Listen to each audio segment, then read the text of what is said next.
Okay, this is the text that describes something vividly, which is the descriptive text. Now, the text that provides factual information, which is the informative text. Okay, next, the text that gives Uy, instruction. guys! Wala tong pasok, guys. Pakinggan nyo to. Pakinggan nyo to, guys. Guys, nakita niyo yung post? Wala daw pasok sa St. Anthony ng isang linggo. From March 16 to 20. So, ano na, gala tayo. Tara, let's go. Huwag natin pumasok. Bakit pasok mo, ma'am? Ba't may pasok to, ma'am? Okay, I don't know, but we will still confirm about it, okay? Pero wala na pasok.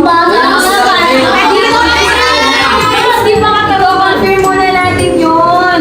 Confirm muna natin. It's so not right. Excuse me. Uy, Jasper, tsaka Ashley. Nakita niyo ba yung yung voice message na sinesa?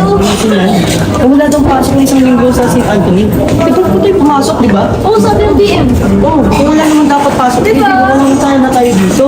Sana gumala na lang tayo. Parang dinadaya nila tayo dito eh. Nakita niyo yung post? March 16 to 20. So, ano na, gala tayo. Tara, let's go. Huwag natin pumasok. Uy! Walang pasok! Tara, gagawin tayo! Seryoso? Tara! Tara tayo! Tara! Tara!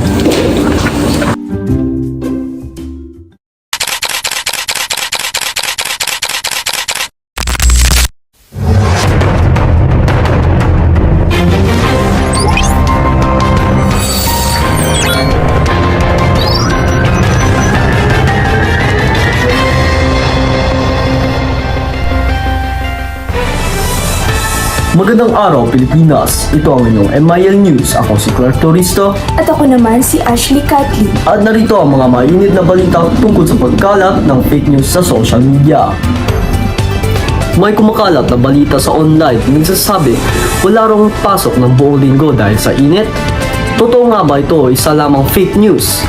Upang malaman ng katotohanan, dumiretso tayo sa ating field reporter, Kisha Rivera. Pasok! Magandang araw! Narito tayo ngayon upang alamin kung bakit maraming estudyante ang hindi pumasok matapos magkita ang no classes all week. Alamin natin kung paano kumalat ang impormasyong ito. Naniniwala ko mo kayo? So, hi guys! So, ngayon, magpo-post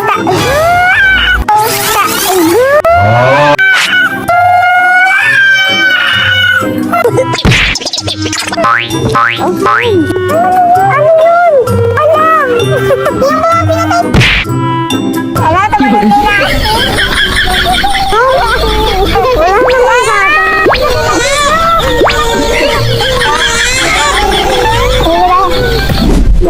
So, lilipat tayo ng pwesto.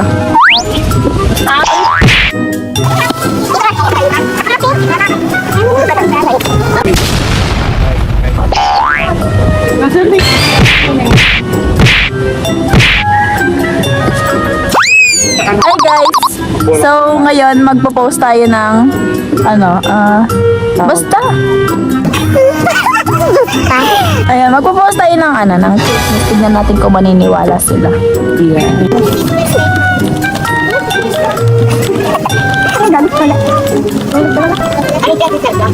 So, nakita ba?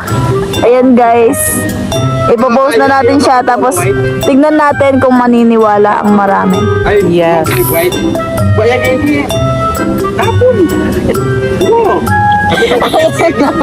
Na-post na natin siya. Tignan natin. Tignan natin siguro bukas or mamaya kung maraming maniniwala. Yun lang. Bye-bye! Interviewin naman natin ang ilang estudyante. Naniniwala ka ba sa na no classes all week? Opo, dahil may picture, may caption, at may mga emojis pa po. Hindi ibig sabihin na may larawan ay totoo na agad. Ma'am, pwede po bang shoutout sa crush ko? Hindi po siya. Hi, Ash! Talaga Talagang mga kabataan, kahit sa gitna ng tawa, tandaan pa rin natin na wag basta maniwala. Verify muna bago i-share. Maraming salamat, Kisha, sa masayang interview. Makikita natin kung gaano kabilis kumalat ang impormasyon sa social media, lalo na kapag gumagamit ng audio clips. Para dito, narito naman ang ating isang field reporter upang ipakita ang isang halimbawa ng audio media sa campus. Alatea Esteller. Narito ako sa school at mukhang maraming estudyante ang naniniwala sa kumakalat na post. Tignan natin ang isang halimbawa ng audio media o isang voice message na kumakalat online.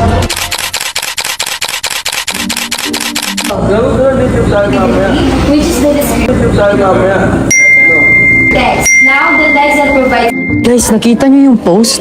Wala daw pasok sa St. Anthony ng isang linggo. From March 16 to 20. So, ano na? Gala tayo.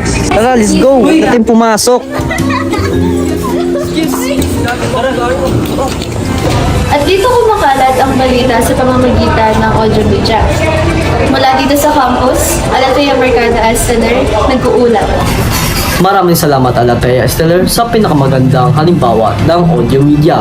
Talaga makikita natin dito kung paano kumakalat ang isang impormasyon sa pamamaraan ng voice message. Ngayon naman, alamin natin kung anong masasabi ng pamunuan ng paaralan tungkol sa mga fake news na agad pinaniwalaan ng mga kabataan. Panoorin natin ang isang video statement mula sa isang principal.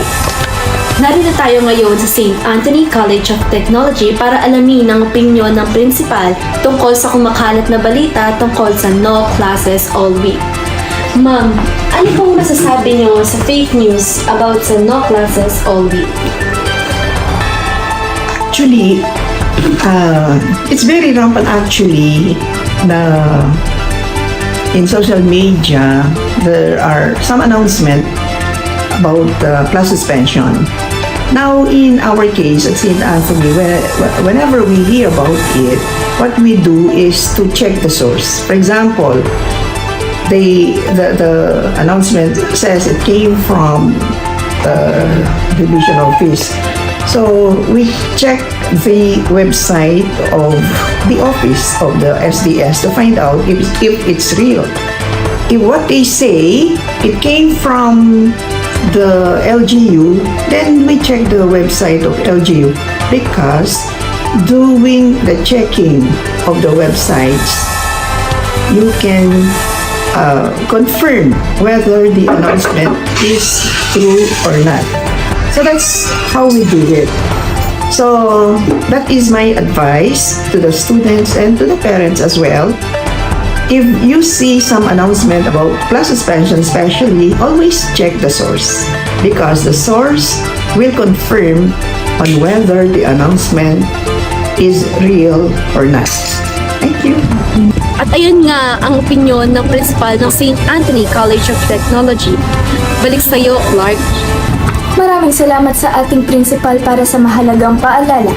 Ang video na napanood natin ay isang halimbawa ng motion media and information kung saan ginagamit ang mga video recordings o movie messages upang magbigay ng impormasyon sa publiko.